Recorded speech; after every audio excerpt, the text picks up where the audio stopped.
ಓಂ ಶಾಂತಿ. ಎಲ್ರಿಗೂ ನಮಸ್ಕಾರ. ಗೀತೆಯನ್ನು ನಾವು ಭಗವದ್ಗೀತೆ ಅಂತೇಳಿ ಕರಿತೀವಿ, ಅಥವಾ ಭಗವಾನ್ ಉವಾಚ ಅಂತೇಳಿ ನಾವು ಕರಿತೀವಿ. ಅದು 700 ಶ್ಲೋಕಗಳನ್ನು ಹೊಂದಿದ್ದು, ಹಾಗೆ 18 ಅಧ್ಯಾಯಗಳನ್ನು ಹೊಂದಿದೆ. ಈ ಅಧ್ಯಾಯಗಳನ್ನು ಗೀತಾಚಾರ್ಯನಾಗಿರ್ತಕ್ಕಂಥ ಭಗವಂತ ಅಧ್ಯಾಯವಾಗಿ ಬೋಧಿಸಿದ್ನೆ ಅನ್ನುವ ಪ್ರಶ್ನೆ ಬರ್ತದೆ. ಆದರೆ ಇದು ನಮ್ಮ ಅನುಕೂಲಕ್ಕೋಸ್ಕರವಾಗಿ ನಾವು ಅಧ್ಯಯನವನ್ನು ಮಾಡಲಿಕ್ಕೋಸ್ಕರವಾಗಿ ಅಧ್ಯಾಯವನ್ನು ಮಾಡ್ಕೊಂಡಿದ್ದೀವಿ ಹೊರತು ಅಲ್ಲಿ ಬೋಧನೆಯಲ್ಲಿ ಅಧ್ಯಾಯ ಎನ್ನುವ ಪರಿಕಲ್ಪನೆ ಇಲ್ಲ, ಕಾನ್ಸೆಪ್ಟ್ ಇಲ್ಲ. ಇಟ್ ವಾಸ್ ಓನ್ಲಿ ದಿ ಡೈಲೆಕ್ಟಿಕ್ ಅಷ್ಟೇ. ಅಂದರೆ ಪ್ರಶ್ನೆಯನ್ನು ಕೇಳ್ತಾ ಇದ್ದ, ಅದರಿಂದ ಹೊರಬರಲಿಕ್ಕಾಗಿ ಅವನು ಬೇಕಾಗಿರುವ ಮಾರ್ಗದರ್ಶನವನ್ನು ಮಾಡ್ತಿದ್ದ. ನಮ್ಮ ಅಧ್ಯಯನದ ಅನುಕೂಲಕ್ಕೋಸ್ಕರವಾಗಿ ಇದನ್ನು ನಾವು 18 ಅಧ್ಯಾಯಗಳನ್ನಾಗಿ ರೂಪಿಸ್ಕೊಳ್ತಾ ಹೋಗ್ತೀವಿ. ಅಂದರೆ ಗೀತಾಚಾರ್ಯನು 1ನೇ ಅಧ್ಯಾಯ, 2ನೇ ಅಧ್ಯಾಯ ಕರ್ಮ ಸನ್ಯಾಸ ಯೋಗ, ಸಾಂಖ್ಯ ಯೋಗ ಅಥವಾ ಭಕ್ತಿ ಯೋಗ ಅಂತ ಹೇಳಿ ಏನು ಡಿವಿಷನ್ ಮಾಡಿ ಹೇಳಿರಲಿಕ್ಕಿಲ್ಲ ಬಹುಶಃ. ಹಾಗಾಗಿ ಈ ಅಧ್ಯಯನವನ್ನು ನಾವು ಯಾವುದಕ್ಕಾಗಿ ಬಳಸ್ಕೊಳ್ಬೇಕು ಅಂತ ಹೇಳಿದರೆ, ಅದರಲ್ಲಿ ಏನು ಮೌಲ್ಯಗಳನ್ನು ಹೇಳಲಿಕ್ಕೆ ಹೊರಟಿದ್ದಾರೆ ಅದು ಬಹಳಷ್ಟು ಮುಖ್ಯ. ಅಂದರೆ ಯಾವ ಕಾರಣಕ್ಕೋಸ್ಕರವಾಗಿ ನಮ್ಮ ಬದುಕಿನ ಆಯಾಮಗಳಲ್ಲಿ ಯಾವ ಮೌಲ್ಯಗಳನ್ನು ನಾವು ಅಳವಡಿಸ್ಕೊಳ್ಬೇಕಾಗಿರ್ತದೆ, ಆ ಮೌಲ್ಯಗಳನ್ನು ನಾವು ತೆಗೆದುಕೊಳ್ಳೋದೇ ಮುಖ್ಯನೇ ಹೊರತು ಇಲ್ಲಿ ಅಧ್ಯಾಯ ಮುಖ್ಯ ಅಲ್ಲ. ಇಲ್ಲಿ ಜ್ಞಾನ ಮುಖ್ಯವೇ ಹೊರತು ಅಲ್ಲಿ ನಾವು ಈ ಅಧ್ಯಾಯದಲ್ಲಿ ಇದು ಬಂದಿದೆ, ಈ ಅಧ್ಯಾಯದಲ್ಲಿ ಇದು ಬಂದಿದೆ. So we don't have any confusions. ಯಾವುದು ಕನ್ಫ್ಯೂಷನ್ ಮಾಡ್ಕೊಳ್ಳೋ ಅಗತ್ಯ ಇಲ್ಲ. ಇಡೀ ಭಗವದ್ಗೀತೆ ನಮಗೇನು ಬೋಧಿಸ್ಲಿಕ್ಕೆ ಹೊರಟಿದೆ ಮತ್ತು ಆ ಭಗವದ್ಗೀತೆಯನ್ನು ನಮ್ಮ ಜೀವನದಲ್ಲಿ ಹೇಗೆ ಅಳವಡಿಸ್ಕೊಳ್ಬೇಕು ಅನ್ನೋದು ಭಾಳಷ್ಟು ಮುಖ್ಯವಾಗಿರ್ತಕ್ಕಂಥದ್ದು. ನಾವೀಗ 1ನೇ ಅಧ್ಯಾಯ ನಾವು ಹೇಳ್ತೀವಿ, ಪಠ್ಯಕ್ರಮ ಅಂತ ಕರಿತೀವಿ. ಪಠ್ಯಕ್ರಮದಲ್ಲಿ ಏನು ಮಾಡ್ತೀವಿ, 1 ಅಧ್ಯಾಯ, 2 ಅಧ್ಯಾಯ, 3 ಅಧ್ಯಾಯ ಅಂತೇಳಿ ಕ್ರಮಣಿಕೆ ಅಂತೇಳಿ ನಾವು ಕರಿತೀವಿ.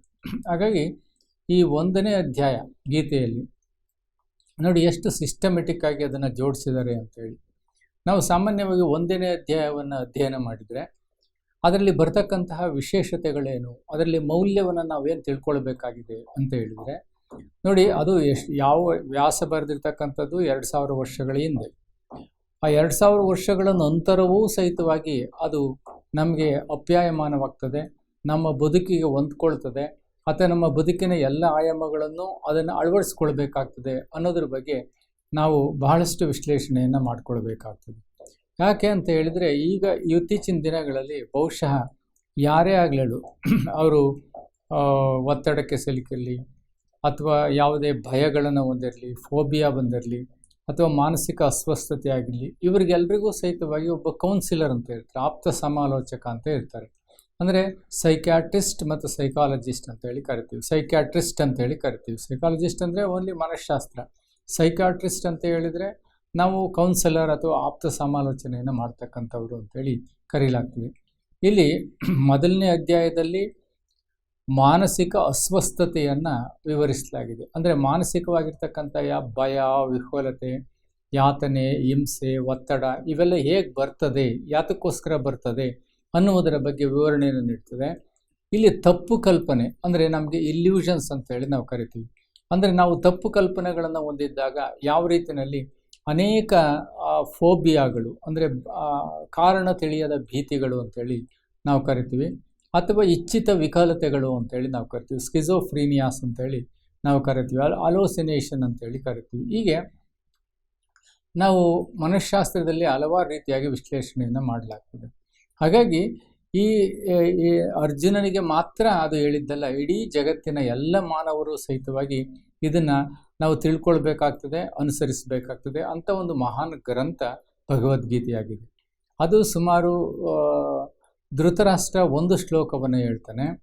ಹಾಗೆ ಸಂಜಯ ಅವನು 32 ಶ್ಲೋಕಗಳನ್ನು ಹೇಳ್ತಾನೆ. ದುರ್ಯೋಧನ 9 ಶ್ಲೋಕಗಳನ್ನ ಹೇಳ್ತಾನೆ. ಹಾಗೆ ಅರ್ಜುನ 84 ಶ್ಲೋಕಗಳನ್ನು ಹೇಳ್ತಾನೆ. ಇದೆಲ್ಲದಕ್ಕೂ ಉತ್ತರವಾಗಿ ಭಗವದ್ಗೀತೆಯ ಗೀತಾಚಾರ್ಯನಾಗಿರ್ತಕ್ಕಂಥ ಭಗವಂತ 574 ಶ್ಲೋಕಗಳು, ಅಂದರೆ ಒಟ್ಟು 700 ಶ್ಲೋಕಗಳನ್ನು ವಿವಿಧ ಭಾಗಗಳಾಗಿ ವಿಂಗಡಿಸಲಾಗಿದೆ. ಅಂದರೆ ಅಧ್ಯಯನದ ಅನುಕೂಲಕ್ಕೋಸ್ಕರವಾಗಿ ಅದನ್ನು ವಿವಿಧ ಭಾಗಗಳಾಗಿ ಅದನ್ನು ವಿಂಗಡಿಸಲಾಗಿದೆ. ನಾವು 1ನೇ ಅಧ್ಯಾಯವನ್ನು ನಾವು ನೋಡಿದರೆ, ಅರ್ಜುನನಿಗೆ is A good leadership quality ಅಂತೇಳಿ ನಾವು ಕರಿತೀವಿ ಮ್ಯಾನೇಜ್ಮೆಂಟ್ ಸಿಸ್ಟಮಲ್ಲಿ. ಅಂದರೆ ಒಬ್ಬ ಲೀಡರ್ ಆಗಿರ್ತಕ್ಕಂಥವನ ಕರ್ತವ್ಯ ಏನು ಅಂತ ಹೇಳಿದರೆ, ತನ್ನ ಎದುರಾಳಿಯ, ತನ್ನ ಎದುರುಗಡೆ ಇರ್ತಕ್ಕಂತಹ ಅಥವಾ ತನ್ನನ್ನು ಎದುರಿಸಲಿಕ್ಕೆ ಬಂದಿರತಕ್ಕಂತಹ ಯಾವುದೇ ವ್ಯಕ್ತಿ ಇರ್ಬೋದು, ಆ ವ್ಯಕ್ತಿಯ ಸಬಲತೆ ಮತ್ತು ದುರ್ಬಲತೆ ಎರಡನ್ನೂ ನಾವು ಅರ್ಥ ಮಾಡ್ಕೊಳ್ಬೇಕಾಗ್ತದೆ. ಅದಕ್ಕೋಸ್ಕರವಾಗಿಯೇ ಅವನು ಅರ್ಜುನ ಕೃಷ್ಣನಿಗೆ ಹೇಳ್ತಾನೆ, ನನ್ನ ರಥವನ್ನು ಎರಡೂ ಸೈನ್ಯದ ಮಧ್ಯದಲ್ಲಿ ನಿಲ್ಲಿಸು ಅಂತ. ಯಾಕೆ ಅಂತ ಹೇಳಿದರೆ, ಎರಡೂ ಸೈನ್ಯದ ಮಧ್ಯದಲ್ಲಿ ನಿಲ್ಲಿಸಿದ್ರೆ ನನಗೆ ನಮ್ಮ ಸೈನ್ಯದಲ್ಲಿ ಎಂತಹ ಮಹಾರಥರಿದ್ದಾರೆ, ಅವರ ಸೈನ್ಯದಲ್ಲಿ ಯಾವ ಮಹಾರಥರಿದ್ದಾರೆ, ಅವರ ಸೈನ್ಯದಲ್ಲಿ ಯಾವ ದುರ್ಬಲತೆಗಳಿದೆ, ಸಬಲತೆ ಇದೆ, ಹಾಗೆ ನಮ್ಮ ಸೈನ್ಯದಲ್ಲಿ ದುರ್ಬಲತೆ ಸಬಲತೆಗಳನ್ನ ತಿಳ್ಕೊಂಡು ಮುಂದಿನ ಹೆಜ್ಜೆಯನ್ನು ಇಡ್ತಕ್ಕಂಥದ್ದು. This a leader quality. ನೀವು ಯಾವುದೇ ಕ್ಷೇತ್ರಕ್ಕೆ ಹೋಗಿ, ನೀವು ಕಾರ್ಪೊರೇಟ್ ಕ್ಷೇತ್ರಕ್ಕೆ ಹೋಗಿ, ಅಥವಾ ನೀವು ಪರ್ಸನಾಲಿಟಿ ಡೆವಲಪ್ಮೆಂಟ್ಗೆ ಹೋಗಿ, ಅಥವಾ ಇನ್ಯಾವುದೇ ರೀತಿಯಲ್ಲಿ ನೀವು ಒಬ್ಬ ಸ್ಪೋರ್ಟ್ಸ್ಗೆ ಹೋಗಿ, ಯಾವುದಕ್ಕಾದರೂ ಹೋಗಿ, ನೀವು ಎದುರಾಳಿಯನ್ನು ಎದುರಿಸಬೇಕಾದ್ರೆ ನಿಮಗೆ ಬೇಕಾಗಿರ್ತಕ್ಕಂಥದ್ದು ಒಂದು logical and technical, scientific, active, proactive thinking ಅಂತೇಳಿ ಕರಿತೀವಿ. ಪಾಸಿಬಿಲಿಟಿ ಥಿಂಕಿಂಗ್ ಅಂತೇಳಿ ನಾವು ಕರಿತೀವಿ. ಅಂದರೆ ಒಬ್ಬ ವ್ಯಕ್ತಿ ಒಂದು ಸಾಧನೆಯನ್ನು ನಾವು ಮಾಡಬೇಕಾದ್ರೆ ಅವನಿಗೆ ಯಾವಾಗಲೂ ಒಂದು ದೃಷ್ಟಿಕೋನ ಅಂತೇಳಿ ಕರಿತೀವಿ, ದೂರದೃಷ್ಟಿ ಅಂತೇಳಿ ನಾವು ಕರಿತೀವಿ. ಆ ದೂರದೃಷ್ಟಿಯಲ್ಲಿ ಅವನಿಗೆ ಲಾಜಿಕಲ್ ಥಿಂಕಿಂಗ್ ಇರಬೇಕು, ಹಾಗೆಯೇ ಪ್ರೊಬ್ಯಾಬಿಲಿಟಿ ಥಿಂಕಿಂಗ್ ಇರಬೇಕು, ಆ್ಯಕ್ಟಿವ್ ಥಿಂಕಿಂಗ್ ಇರಬೇಕು, ಹಾಗೆಯೇ ಪಾಸಿಬಿಲಿಟಿ ಥಿಂಕಿಂಗ್ ಇರಬೇಕು, ನಂತರವಾಗಿ ಅವನಿಗೆ ವಿಜುವಲೈಸೇಷನ್ ಇರಬೇಕು. ಹೀಗೆ ಹಲವಾರು ರೀತಿಯಾಗಿರ್ತಕ್ಕಂತಹ ವಿವೇಚನೆ ಮತ್ತು ವಿವೇಕ ಅಂತೇಳಿ ನಾವು ಕರಿತೀವಿ. ಅದು ಅರ್ಜುನನಲ್ಲಿತ್ತು. ಆ ಅರ್ಜುನಲ್ಲಿ ಇದ್ದಂತಹ ಆ ಮನಸ್ಥಿತಿಯನ್ನು ಅವನು ಉಪಯೋಗಿಸ್ಕೊಂಡು ತನ್ನ ರಥವನ್ನು ಮಧ್ಯದಲ್ಲಿ ನಿಲ್ಲಿಸ್ಕೊಂಡಾಗ ಏನಾಗುತ್ತೆ ಅಂದರೆ, ಅವನಿಗಾಗ್ತಕ್ಕಂತಹ ಮಾನಸಿಕ ವಿಹ್ವಲತೆಗಳನ್ನು ನೀವು ಗಮನಿಸಬೇಕಾಗ್ತದೆ. ಅಂದರೆ ಅವನಿಗೆ ಅವನ ಎದುರಾಳಿಯನ್ನು ನೋಡಿದಾಗ, ಅಂದರೆ ಅವನ ಕೌರವರ ಸೈನ್ಯದಲ್ಲಿರ್ತಕ್ಕಂಥ ಭೀಷ್ಮ ಇರ್ಬೋದು, ದ್ರೋಣ ಇರ್ಬೋದು, ಅಥವಾ ದುರ್ಯೋಧನನ 99 ಏನು ಸಹೋದರರು ಇರ್ತಾರೆ ಅವರನ್ನು, ಅಥವಾ ತನ್ನ ಕಲಿಸಿದ ಗುರುಗಳನ್ನು, ಸಹೋದರರನ್ನು, ಸಹೋದರಿಯರನ್ನು, ಈಗ ಅನೇಕರನ್ನು ಅವನು ನೋಡಿದಾಗ ಏನಾಗುತ್ತೆ, ಅವನು ಭಯ ವಿಹ್ವಲತೆಯನ್ನು ಪಡಿತಾನೆ. ಅಂದರೆ ಇಲ್ಲಿ ಎರಡು ರೀತಿಯಾಗಿರ್ತಕ್ಕಂತಹ ಮೌಲ್ಯಗಳನ್ನು ನಾವು ಕಾಣಬೇಕಾಗ್ತದೆ. ಒಬ್ಬ ಲೀಡರು ಯಾವ ರೀತಿಯಲ್ಲಿ ಅಧೈರ್ಯಗೊಳ್ತಾನೆ ಅನ್ನೋದನ್ನು, ಹಾಗೆಯೇ ಒಂದು ಸನ್ನಿವೇಶ ಮತ್ತು ಘಟನೆಗಳು ಮನುಷ್ಯನ ಮೇಲೆ ಹೇಗೆ ಪರಿಣಾಮ ಬೀರ್ತದೆ ಇದನ್ನು ನೀವು ಅರ್ಥ ಮಾಡ್ಕೊಳ್ಬೇಕು. ಒಂದು ಸನ್ನಿವೇಶ ಮತ್ತು ಘಟನೆಗಳು, ಪರಿಸ್ಥಿತಿಗಳು ಮನುಷ್ಯನ ಮಾನಸಿಕ ಆಲೋಚನೆಯ ಮೇಲೆ ಅಥವಾ ಮಾನಸಿಕ ವ್ಯವಹಾರದ ಮೇಲೆ ಯಾವ ರೀತಿಯಲ್ಲಿ, ಭಾವನಾತ್ಮಕತೆಯ ಮೇಲೆ ಎಮೋಷ್ನಲ್ ಇಂಬ್ಯಾಲೆನ್ಸಸ್ ಆಗ್ತದೆ ಅನ್ನೋದನ್ನು ನೀವು ಗಮನಿಸಬೇಕು. ನೀವು ಯಾವುದೇ ಕ್ಷೇತ್ರಕ್ಕೆ ಹೋಗಿ, ಈಗ ಕಾರ್ಪೊರೇಟ್ ಸೆಕ್ಟರ್ಗೆ ಹೋದಾಗ ನಾವು ಒಂದು ಪ್ರೊಡಕ್ಷನನ್ನು ಮಾಡಿರ್ತೀವಿ. ನನ್ನದೇ ರೀತಿಯಾಗಿರ್ತಕ್ಕಂತಹ ಒಂದು ವಸ್ತುಗಳನ್ನು ಅನೇಕರು ತಯಾರು ಮಾಡಿರ್ತಾರೆ. ಅವರು ಮಾರುಕಟ್ಟೆಗೆ ಹೋಗ್ತಾರೆ. ಮಾರುಕಟ್ಟೆಯಲ್ಲಿ ಹಲವಾರು ರೀತಿಯಾಗಿರ್ತಕ್ಕಂಥ ಅವರ ಸಾಮರ್ಥ್ಯವನ್ನು ಹೊಂದಿರ್ತಾರೆ. ಹೀಗೆ ಅದನ್ನು ನಾವು ಎದುರಿಸಬೇಕಾಗ್ತದೆ. ಆ ಮಧ್ಯದಲ್ಲಿ ನಾವು ಕನ್ಸ್ಯೂಮರ್ಸನ್ನು ಪಡಿಬೇಕಾಗ್ತದೆ, ಹೆಚ್ಚು ಜನರನ್ನು ನಾವು ಪಡಿಬೇಕಾಗ್ತದೆ. ಅದೇ ರೀತಿಯಲ್ಲಿ ನಾವೊಬ್ಬ ಲೀಡರ್ ಆಗಿರ್ತಕ್ಕಂಥವ್ರು ರಾಜಕಾರಣದಲ್ಲಿರ್ಬೋದು, ಅಥವಾ ಸಾಮಾಜಿಕ ಕ್ಷೇತ್ರದಲ್ಲಿರ್ಬೋದು, ಆರ್ಥಿಕ ಕ್ಷೇತ್ರದಲ್ಲಿರ್ಬೋದು, ಇನ್ಯಾವುದೇ ಕ್ಷೇತ್ರದಲ್ಲಿರ್ಬೋದು. ಇನ್ನು ನಾವು ಒಂದು ರೀತಿಯಲ್ಲಿ ಸ್ಪಿರಿಚುವಲ್, ಅಂದರೆ ಆಧ್ಯಾತ್ಮಿಕ ಸಾಧನೆಯನ್ನು ಮಾಡಲಿಕ್ಕೆ ಹೊರಟಾಗ, ನಾನು ಭಗವಂತ ಒಬ್ಬನೇ ಇದ್ದಾನೆ, ಅವನನ್ನು ನೆನಪು ಮಾಡಬೇಕು, ಏನಾದರೂ ಸಾಧನೆ ಮಾಡಬೇಕು ಅಂತೇಳಿ ಹೊರಟಾಗ ನಮಗೆ ಇವೆಲ್ಲವೂ ಕಾಡ್ತದೆ. ಅಂದರೆ ನಮಗೆ ಕಲಿಸಿಕೊಟ್ಟಂಥ ಗುರುಗಳಿರ್ಬೋದು, ನಮ್ಮ ತಂದೆ ತಾಯಿಗಳಿರ್ಬೋದು, ಅಥವಾ ನಮ್ಮ ಊರಿನ ಜನ ಇರ್ಬೋದು, ನನಗೆ ಸಹಕಾರ ನೀಡಿದಂಥವ್ರು ಇರ್ಬೋದು, ಅಥವಾ ನನ್ನ ಜೊತೆಯಲ್ಲಿ ಸಹಪಾಠಿಗಳಿರ್ಬೋದು, ಅಥವಾ ನನಗೆ ಕಲಿಸಿದಂತಹ ಅನೇಕ ಗುರುಗಳಿರ್ಬೋದು, ಅಥವಾ ನನಗಿಂತ ದೊಡ್ಡವರು ಇರ್ಬೋದು, ಮಾರ್ಗದರ್ಶಕರಿರ್ಬೋದು, ಅನೇಕರು ಇರ್ತಾರೆ.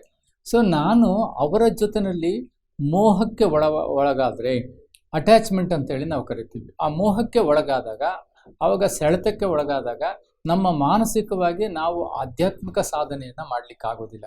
ಅದಕ್ಕೋಸ್ಕರವಾಗಿ ನಾವು ಆಧ್ಯಾತ್ಮಿಕ ಸಾಧನೆಯನ್ನು ಮಾಡಬೇಕಂತಂದರೆ ಈ ಎಲ್ಲ ಮೋಹ, ಅಂದರೆ ನಮಗೆ ನಮ್ಮ ಅಂತರಂಗದಲ್ಲಿರ್ತಕ್ಕಂಥ ಮಮಕಾರವನ್ನು, ನಮ್ಮ ಅಂತರಂಗದಲ್ಲಿರ್ತಕ್ಕಂಥ ಯಾವುದೇ ರೀತಿಯಾಗಿರ್ತಕ್ಕಂಥ ಸೆಳೆತಗಳನ್ನು, ನಮ್ಮ ಅಂತರಂಗದಲ್ಲಿರ್ತಕ್ಕಂಥ ಯಾವುದೇ ರೀತಿಯಾಗಿರ್ತಕ್ಕಂತಹ ವಿಕಾರಗಳನ್ನು ನಾವು ಗೆಲ್ಲಬೇಕಾಗ್ತದೆ ಅನ್ನುವುದನ್ನು ಇದು ತೋರಿಸ್ಕೊಡ್ತದೆ. ಹಾಗಾಗಿ ಸನ್ಯಾಸಿಯಾಗಲಿ, ಸಂಸಾರಿಯಾಗಲಿ, ಅಥವಾ ಸಾಧಕನಾಗಲಿ, ಅಥವಾ ಒಬ್ಬ ಲೀಡರ್ ಆಗಲಿ, ಅದಕ್ಕೆ ಬಹಳಷ್ಟು ಮೌಲ್ಯಗಳನ್ನು ಮೊದಲನೇ ಅಧ್ಯಾಯದಲ್ಲಿ ನಾವು ತಿಳ್ಕೊಳ್ಬೇಕಾಗ್ತದೆ.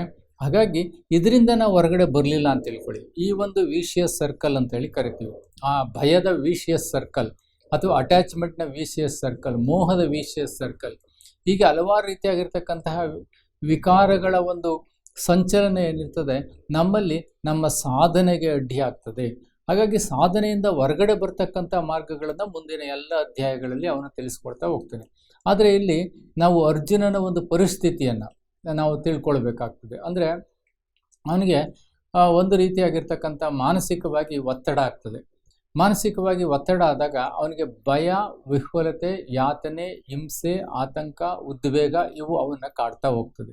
ಅಂದರೆ ಯಾವಾಗ ಮನುಷ್ಯನಿಗೆ ಇನ್ನೊಂದು ರೀತಿಯಲ್ಲಿ ನಾವು ಅರ್ಥ ಮಾಡ್ಕೊಳ್ಬೇಕು, ನಾವು ಸಾಧನೆಯ ಹಾದಿಯಲ್ಲಿದ್ದಾಗ ನಾವು ಒಬ್ಬ ವಿದ್ಯಾರ್ಥಿ ಪರೀಕ್ಷೆ ಬರೀಲಿಕ್ಕೆ ಹೋಗ್ತಾನೆ ಅಂತ ತಿಳ್ಕೊಳ್ಳಿ. ಪರೀಕ್ಷೆ ಬರೀಲಿಕ್ಕೆ ಹೋದಾಗ ಅವನಿಗೆ ಯಾವುದೇ ರೀತಿಯಾಗಿರ್ತಕ್ಕಂತಹ ಈ ರೀತಿ ಮಾನಸಿಕ ವಿಹ್ವಲತೆಗಳು ಅಥವಾ ಮೆಂಟಲ್ ಇಂಬ್ಯಾಲೆನ್ಸ್ ಆರ್ ಡಿಸಾರ್ಡರ್ ಅಂತ ಹೇಳಿ ಕರಿತೀವಿ, ಅಥವಾ ಮಾನಸಿಕವಾಗಿರ್ತಕ್ಕಂಥ ತುಮುಲಗಳು ಅಥವಾ ತಲ್ಲಣಗಳು ಉಂಟಾದಾಗ ಅವನು ಯಾವ ರೀತಿಯಲ್ಲಿ ಅಧೈರ್ಯವನ್ನು ಪಡ್ಕೊಳ್ತಾನೆ, ಯಾವ ರೀತಿಯಲ್ಲಿ ತನ್ನ ಮೆಮೊರಿ ಲಾಸ್ ಆಗ್ತದೆ, ಯಾವ ರೀತಿಯಲ್ಲಿ ತನ್ನ ಸಾಮರ್ಥ್ಯವನ್ನು ಅವನು ಕಳ್ಕೊಳ್ತಾನೆ, ಅವನು ಧೈರ್ಯವನ್ನು ಕಳ್ಕೊಳ್ತಾನೆ, ಸಾಹಸವನ್ನು ಕಳ್ಕೊಳ್ತಾನೆ ಅನ್ನೋದನ್ನು ನಾವಿಲ್ಲಿ ಅರ್ಥ ಮಾಡ್ಕೊಳ್ಬೇಕಾಗ್ತದೆ. ಹೀಗೆ ಭಗವದ್ಗೀತೆ ಕೇವಲ ಒಬ್ಬ ವ್ಯಕ್ತಿಗೆ ಅಥವಾ ಒಂದು ಸಮುದಾಯಕ್ಕೆ ಜ್ಞಾನವನ್ನು ಅಥವಾ ಸಾಧನೆಯ ಮಾರ್ಗವನ್ನು, ಮೌಲ್ಯಗಳನ್ನು ಬೋಧಿಸಿದ್ದಲ್ಲ. ವಿಶ್ವದ ಎಲ್ಲ ಮಾನವರಿಗೂ ಸಹಿತವಾಗಿ ಅದು ಕಾಮಧೇನು ಇದ್ದಾಗೆ, ಕಲ್ಪವೃಕ್ಷ ಇದ್ದಾಗೆ. ನೀವು ಏನು ಬೇಕೋ ಅದನ್ನು ಅದರಲ್ಲಿ ಪಡ್ಕೊಳ್ಬೋದು. ನೀವೊಂದು ಮ್ಯಾನೇಜ್ಮೆಂಟ್ ಸಿಸ್ಟಮಲ್ಲಿ ನೋಡ್ತೀರಾ, ಅದನ್ನು ನೋಡ್ಬೋದು. ಅಥವಾ ಒಂದು ಕೌನ್ಸಿಲರ್ ಆಗಿ ನೋಡ್ತೀರಾ, ಕೌನ್ಸಿಲರ್ ಆಗಿ ನೋಡ್ಬೋದು. ಅಥವಾ ಇನ್ನು ಬೇರೆ ಬೇರೆ ರೂಪದಲ್ಲಿ ಆಧ್ಯಾತ್ಮಿಕ ಸಾಧನಕ ರೂಪದಲ್ಲಿ ನೋಡ್ತೀರಾ, ಅದನ್ನು ನೋಡ್ಬೋದು. ಇಲ್ಲಿ ರಿಲಿಜಿಯಸ್ ರೂಪದಲ್ಲಿ ನೋಡ್ತೀರಾ, ಆ ರೂಪದಲ್ಲಿ ನೋಡ್ಬೋದು. ಆದರೆ ಇಲ್ಲಿನ ಆಧ್ಯಾತ್ಮಿಕ ಮೌಲ್ಯಗಳನ್ನು ನಾವು ಅರ್ಥ ಮಾಡ್ಕೊಳ್ಬೇಕು. ಅವನು ಆ ಮಧ್ಯದಲ್ಲಿ ನಿಂತಾಗ ಅವನ ಗುರುಗಳನ್ನು ಅಥವಾ ಅವರ ಸಂಬಂಧಿಕರನ್ನು ನೋಡಿದಾಗ ಅವನ ಮನಸ್ಸು ವಿಹ್ವಲಗೊಳ್ತದೆ. ಹಾಗಾಗಿ ವಿಹ್ವಲಗೊಂಡಾಗ ಅವನು ಹೇಳ್ತಾನೆ, ನೋಡು ನಾನು ಯುದ್ಧ ಮಾಡಲಿಕ್ಕೆ ಆಗೋದಿಲ್ಲ ಅಂತೇಳಿ ಅವನು ಹೋಗಿ ಬಿಲ್ಲನ್ನು ಒಂದು ಕಡೆ ಒರಗಿಸಿಟ್ಟು ಅವನು ರಥದಲ್ಲಿ ಕುಳಿತುಕೊಳ್ತಾನೆ ಅಂತೇಳಿ ವಿವರಿಸಲಾಗ್ತದೆ.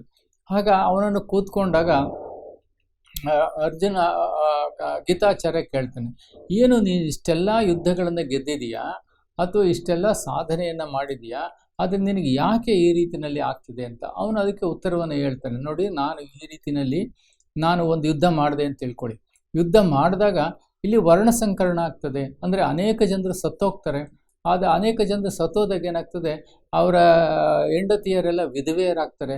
ವಿಧವೆಯರಾದಾಗ ವರ್ಣಸಂಕರಣವಾಗ್ತದೆ ಅನ್ನುವ ಮಾತನ್ನು ಅವನು ಹೇಳ್ತಾನೆ. ಹಾಗೆಯೇ ಇದು ಅನೇಕ ಸಾವು ನೋವುಗಳಿಗೆ ಕಾರಣ ಆಗ್ತದೆ. ನಾನು ಹಿಂಸೆಯನ್ನು ಮಾಡಿ, ಸಾವು ನೋವುಗಳನ್ನುಂಟು ಮಾಡಿ ನಾನು ಯಾವ ರೀತಿಯಲ್ಲಿ ಆ ರಾಜ್ಯವನ್ನು ಆಳಲಿ, ಅದಕ್ಕೋಸ್ಕರವಾಗಿ ಅಂತ ರಾಜ್ಯವೇ ಬೇಡ ಎನ್ನುವ ಸ್ಥಿತಿಗೆ ಬರ್ತಾನೆ. ಅಂದರೆ ಇಲ್ಲಿ ಪಲಾಯನವಾದವನ್ನು ನಾವು ಗಮನಿಸ್ಬೋದು. ಅಂದರೆ ನಾವು ಯಾವುದೇ ರೀತಿಯಾಗಿರ್ತಕ್ಕಂತಹ ಪಲಾಯನವಾದ ಏನಿದೆ ಅದು ಒಂದು ನಮ್ಮ ದುರ್ಬಲತೆ ಅಂತೇಳಿ ಕರೀಲಾಗ್ತದೆ. ಆ ದುರ್ಬಲತೆಯಿಂದ ನಾವು ಹೇಗೆ ಹೊರಗೆ ಬರಬೇಕು ಅನ್ನೋದನ್ನು ಈ ರೂಪದಲ್ಲಿ ಗೀತಾಚಾರ್ಯನಾಗಿರ್ತಕ್ಕಂಥ ಭಗವಂತ ವಿವರಿಸ್ತಾ ಹೋಗ್ತಾನೆ. ಪಲಾಯನವಾದ ಅಂತೇಳಿ ಕರೀಲಾಗ್ತದೆ, ನಿರಾಶಾವಾದ ಅಂತೇಳಿ ಕರೀಲಾಗ್ತದೆ, ಆತಂಕವನ್ನು ಉಂಟು ಮಾಡ್ತಕ್ಕಂಥದ್ದು ಅಂತೇಳಿ ಕರೀಲಾಗ್ತದೆ, ಖಿನ್ನತೆಯನ್ನು ಉಂಟು ಮಾಡ್ತಕ್ಕಂಥದ್ದು ಅಂತೇಳಿ ಕರೀಲಾಗ್ತದೆ. ಹೀಗೆ ಆತಂಕ, ಉದ್ವೇಗ, ಖಿನ್ನತೆ ಈ ರೀತಿಯಾಗಿರ್ತಕ್ಕಂಥ ಮೆಂಟಲ್ ಡಿಸಾರ್ಡರ್ಸನ್ನು ನಾವು ಅರ್ಜುನನಲ್ಲಿ ಕಾಣ್ತೀವಿ. ಆ ಮೆಂಟಲ್ ಡಿಸಾರ್ಡರ್ಸಿಂದ ನಾವು ಹೊರಗಡೆ ಹೋಗಲಿ, ಆ ಮೆಂಟಲ್ ಡಿಸಾರ್ಡರ್ಸಲ್ಲಿ ನಾವು ಇದ್ವಿ ಅಂತ ತಿಳ್ಕೊಳ್ಳಿ. ಮೆಂಟಲ್ ಡಿಸಾರ್ಡರ್ಸಲ್ಲಿ ನಾವು ಇದ್ದಾಗ ನಮಗೆ ನಮ್ಮ ಸಾಮರ್ಥ್ಯದ ಅರಿವು ನಮ್ಗೆ ಉಂಟಾಗೋದಿಲ್ಲ, ಅಥವಾ ನಮ್ಮ ಶಕ್ತಿ ಸಾಮರ್ಥ್ಯಗಳು ಗೊತ್ತಾಗೋದಿಲ್ಲ ನಮಗೆ. ಅದಕ್ಕೋಸ್ಕರವಾಗಿ ಅಲ್ಲಿ ಮತ್ತೆ ಮಾರ್ಗದರ್ಶನ ಬೇಕಾಗ್ತದೆ, ನಮ್ಗೆ ಯಾರಾದರೂ ಮೋಟಿವೇಶನ್ ಬೇಕಾಗ್ತದೆ, ನಮ್ಗೆ ಯಾರಾದರೂ ಒಂದು ಜ್ಞಾನವನ್ನು ಹೇಳ್ಬೇಕಾಗ್ತದೆ, ಮಾರ್ಗವನ್ನು ತೋರಿಸ್ಬೇಕಾಗ್ತದೆ, ನಮ್ಮನ್ನು ಬೆನ್ನು ತಟ್ಟಿ ಮುಂದೆ ಕಳಿಸ್ಬೇಕಾಗ್ತದೆ. ಆಗ ಮಾತ್ರ ನಾವೇನಾದರೂ ಸಾಧನೆಯನ್ನು ಮಾಡಲಿಕ್ಕೆ ಸಾಧ್ಯತೆ ಆಗ್ತದೆ. ಈಗ ಅರ್ಜುನನಿಗೆ ಉಂಟಾದಂತಹ ಒಂದು ಮಾನಸಿಕವಾಗಿರ್ತಕ್ಕಂಥ ಒಂದು ಡಿಸಾರ್ಡರ್ಸ್ ಏನಿದೆ, ಈ ಡಿಸಾರ್ಡರ್ಸನ್ನು ನಾವು ಹೊರಗಡೆ ತರಬೇಕು ಅಂತ ಹೇಳಿದರೆ ನಾವು ರೀಫ್ರೇಮಿಂಗ್ ಅಂತೇಳಿ ಕರಿತೀವಿ, ಅಥವಾ ರೀಪ್ರೋಗ್ರಾಮಿಂಗ್ ಅಂತೇಳಿ ಕರಿತೀವಿ, ಅಥವಾ ಪಾಸಿಟಿವ್ ಥಿಂಕಿಂಗ್ ಅಂತೇಳಿ ಕರಿತೀವಿ, ಅಥವಾ ವಿಜುವಲೈಸೇಷನ್ ಅಂತೇಳಿ ಕರಿತೀವಿ. ಹಾಗಾಗಿ ಗೀತಾಚಾರ್ಯನಾಗಿರ್ತಕ್ಕಂಥ ಭಗವಂತ ಅಲ್ಲಿ ಆ ಒಂದು ಪ್ರೋಗ್ರಾಮಿಂಗ್, ಅಂದರೆ ಅವನಲ್ಲಿರ್ತಕ್ಕಂತಹ ನ್ಯೂರೋ ಲಿಂಗ್ವಿಸ್ಟಿಕ್ ಪ್ರೋಗ್ರಾಮ್ ಅಂತೇಳಿ ಕರಿತೀವಿ. ಅಂದರೆ ಅವನ ಮನಸ್ಸಿನ ಆಳದಲ್ಲಿ ಅವನಿಗೆ ಏನು ಈಗಾಗಲೇ ಒಂದು ರೀತಿಯಾಗಿರ್ತಕ್ಕಂತಹ ಭಯ, ಒತ್ತಡ, ವಿಹ್ವಲತೆಗಳು ಉಂಟಾಗಿದೆ, ಅದನ್ನು ಬದಲಾವಣೆ ಮಾಡಬೇಕು. ಅದಕ್ಕೋಸ್ಕರವಾಗಿ ಬಿಲೀಫ್ ಚೇಂಜ್ ಅಂತೇಳಿ ನಾವು ಕರಿತೀವಿ. ಅಂದರೆ ಒಂದು ನಂಬಿಕೆಗಳನ್ನು ಬದಲಾಯಿಸೋದು ಅಂತೇಳಿ ಕರಿತೀವಿ. ಒಂದನ್ನು ರೀಫ್ರೇಮಿಂಗ್ ಅಂತೇಳಿ ಕರಿತೀವಿ, ರಿಪೇರ್ ಅಂತೇಳಿ ಕರಿತೀವಿ, ಅಥವಾ ಅಲ್ಲಿ ಲಿಂಗ್ವಿಸ್ಟಿಕ್ ಪ್ರೋಗ್ರಾಮನ್ನು ಬದಲಾಯಿಸೋದಂತೇಳಿ ಕರಿತೀವಿ, ಅಥವಾ ನಂಬಿಕೆಗಳನ್ನು ಬದಲಾವಣೆ ಮಾಡ್ತಕ್ಕಂಥದ್ದು. ಅವನ ನಂಬಿಕೆಗಳೇನಿದೆ, what is the belief, the wrong belief, wrong thinking and wrong framing ಇದೆ, ಅದನ್ನು ರೀಫ್ರೇಮ್ ಮಾಡಬೇಕಾಗಿದೆ. ಆ ಬಿಲೀಫನ್ನು ಬದಲಾವಣೆ ಮಾಡಬೇಕಾಗಿದೆ. ಆ ಬಿಲೀಫನ್ನು ಬದಲಾವಣೆ ಮಾಡಲಿಕ್ಕೋಸ್ಕರವಾಗಿಯೇ ಅವನು ಜ್ಞಾನವನ್ನು ಹೇಳ್ತಾನೆ. ಇದನ್ನು ನಾವು ಅರ್ಥ ಮಾಡ್ಕೊಳ್ಬೇಕು. ಮೊದಲನೇ ಅಧ್ಯಾಯದಲ್ಲಿ ನಮಗೆ ತಪ್ಪು ಅರ್ಥಗಳನ್ನು ಮಾಡಿಕೊಂಡಾಗ, ಯಾವುದೇ ಘಟನೆ, ಪರಿಸ್ಥಿತಿ ಅಥವಾ ನಮಗೆ ಸನ್ನಿವೇಶಗಳು ಉಂಟಾದಾಗ, ಆ ಸನ್ನಿವೇಶ ಘಟನೆಗಳು ನಮಗೆ ಉನ್ಮಾದವನ್ನು ಉಂಟು ಮಾಡ್ತವೆ, ಇಂಟಾಕ್ಸಿಕೇಷನ್ ಅಂತೇಳಿ ಕರಿತೀವಿ. ಅಂದರೆ ಅದು ಯಾವುದೋ ಒಂದು ವಿಷಯದಲ್ಲಿ ನಾವು ಅಧೈರ್ಯ ಉಂಟಾದಾಗ ನಮಗೆ ಸಾಹಸದ ಹೆಜ್ಜೆಗಳನ್ನು ಇಡಲಿಕ್ಕೆ ಆಗೋದಿಲ್ಲ. ಹಾಗಾಗಿ ಮತ್ತೆ ನಮಗೆ ಆ ನಂಬಿಕೆಗಳನ್ನು ಬದಲಾಯಿಸಬೇಕಾಗ್ತದೆ. We have to change over. ಆ ನಂಬಿಕೆಗಳನ್ನು ನಾವು ಪರಿವರ್ತನೆ. ನಮ್ಮ ಅರ್ಜುನಲ್ಲಿ ಏನು ನಂಬಿಕೆ ಇದೆ? ನನ್ನ ಗುರುಗಳು ಅಥವಾ ನನ್ನ ಸಂಬಂಧಿಕರಿದ್ದಾರೆ, ಅಥವಾ ನನ್ನ ಕಲಿಸಿದಂತಹ ಅನೇಕ ಸಹೋದರರಿದ್ದಾರೆ, ಅಥವಾ ನನಗೆ ಸಂಬಂಧಿಗಳಿದ್ದಾರೆ. ಸೊ ಅವನಿಗೆ ಒಂದು ಇದನ್ನು ನಾನೇನಾದರೂ ಮಾಡಿದರೆ ನಾನು ಅಪವಾದವನ್ನು, ಅಪಕೀರ್ತಿಯನ್ನು ಪಡಿಬೇಕಾಗ್ತದೆ. ಅದರಿಂದ ನಾನು ಹೊರಗಡೆ ಬರಲಿಕ್ಕೋಸ್ಕರವಾಗಿ ಯುದ್ಧ ಮಾಡದೇ ಇರೋದೇ ಒಳ್ಳೆಯದೇ, ಸನ್ಯಾಸವನ್ನು ತೆಗೆದುಕೊಳ್ಬೇಕು ಅನ್ನುವ ಮಾತನ್ನು ಹೇಳ್ತೇನೆ. ಅಂದರೆ ಇದು ಕರ್ತವ್ಯದಿಂದ ವಿಮುಖರಾಗ್ತಕ್ಕಂಥದ್ದು ಅಂತ. ಅಂದರೆ ನಮಗೆ ಯಾವಾಗ ನಮ್ಮ ಕೈಲಿ ಆಗೋದಿಲ್ಲ ಆಗ ನಾವೇನು ಮಾಡ್ತೀವಿ? ಕರ್ತವ್ಯದಿಂದ ವಿಮುಖರಾಗ್ಬಿಡ್ತೀವಿ. ಅದಕ್ಕೋಸ್ಕರವಾಗಿ ಇಲ್ಲಿ ಗೀತಾಚಾರ್ಯನಾಗಿರ್ತಕ್ಕಂಥ ಭಗವಂತ ಇಲ್ಲಿ ಲಾಜಿಕಲ್ ಥಿಂಕಿಂಗ್, ಅಂದರೆ ತಾರ್ಕಿಕವಾಗಿ ಅವನನ್ನು ಬದಲಾಯಿಸಬೇಕಾಗಿದೆ. ಸೊ ಅವನನ್ನು ಕನ್ವಿನ್ಸ್ ಮಾಡಬೇಕಾಗಿದೆ. ಕನ್ವಿನ್ಸಿಂಗ್ ಅಂತೇಳಿ ಕರಿತೀವಿ. ಅಂದರೆ ನೀನು ಯಾಕೆ ಯುದ್ಧ ಮಾಡಬೇಕು ಅನ್ನೋದನ್ನು ಅವನ ಮನಸ್ಸಿಗೆ ನಾಟುವಂತೆ ವಿವರಿಸಬೇಕಾಗಿದೆ. ಸೊ ಎಷ್ಟು ಚೇಂಜ್ ದಿ ಬಿಲೀಫ್, ಅವನಲ್ಲಿರುವ ನಂಬಿಕೆಗಳನ್ನು ಅವನು ಬದಲಾವಣೆ ಮಾಡಬೇಕಾಗಿದೆ. ಆ್ಯಂಡ್ ರೀಫ್ರೇಮಿಂಗ್ ಅಂತೇಳಿ ಕರಿತೀವಿ, ರೀಪ್ರೋಗ್ರಾಮಿಂಗ್ ಅಂತೇಳಿ ಕರಿತೀವಿ. ಆ ಮನಸ್ಸಿನಲ್ಲಿರ್ತಕ್ಕಂಥ ಏನು ಬರವಣಿಗೆ ಇದೆ, ಅವನ ಒಂದು ಮೆದುಳಿನ ಅಥವಾ ಸಂಸ್ಕಾರ ಇದೆ, ಆ ಸಂಸ್ಕಾರವನ್ನು ಬದಲಾವಣೆ ಬೇಕು. ಆ ಕೆಲಸವನ್ನು ಇವತ್ತು ಈಶ್ವರಿ ವಿಶ್ವವಿದ್ಯಾಲಯ ಮಾಡ್ತಾ ಇದೆ. ನಮ್ಮ ಮನಸ್ಸಿನಲ್ಲಿರ್ತಕ್ಕಂಥ ಅನೇಕ ವಿಫಲತೆಗಳಿಗೆ, ಮಾನಸಿಕವಾಗಿರ್ತಕ್ಕಂಥ ದುರ್ಬಲತೆಗಳಿಗೆ, ಅಥವಾ ಮಾನಸಿಕವಾಗಿರ್ತಕ್ಕಂಥ ಅಸ್ತವ್ಯಸ್ತತೆಗೆ, ಅಸಮತೋಲನೆಗೆ, ತಲ್ಲಣಗಳಿಗೆ, ಅಥವಾ ವಿಷಚಕ್ರಗಳಿಗೆ ಮಾದರಿಯಾಗಿ ಇವತ್ತು ಜ್ಞಾನ ಯೋಗದ ಆಧಾರದಿಂದ ನಮ್ಮನ್ನು ಹೊರಗಡೆ ತಂದು ಇಡೀ ಜಗತ್ತಿನಲ್ಲಿ ಕರ್ಮಕ್ಷೇತ್ರ ಕುರುಕ್ಷೇತ್ರ, ಈ ಕರ್ಮಕ್ಷೇತ್ರವೆಂಬ ಕುರುಕ್ಷೇತ್ರದಲ್ಲಿ ನಾವು ಅದ್ಭುತ ಸಾಧಕರಾಗಿ ನಿಲ್ತಕ್ಕಂಥ ಜ್ಞಾನವನ್ನು ಈಶ್ವರಿ ವಿಶ್ವವಿದ್ಯಾಲಯ ಕೊಡ್ತಾ ಇದೆ. ಹಾಗೆಲ್ಲರಿಗೂ ನಿಮಗೆ ಈಶ್ವರಿ ವಿಶ್ವವಿದ್ಯಾಲಯಕ್ಕೆ ಸ್ವಾಗತವನ್ನು ಬಯಸ್ತಾ ಎಲ್ಲರಿಗೂ ಒಳ್ಳೆಯದಾಗಲಿ. ನಮಸ್ಕಾರ.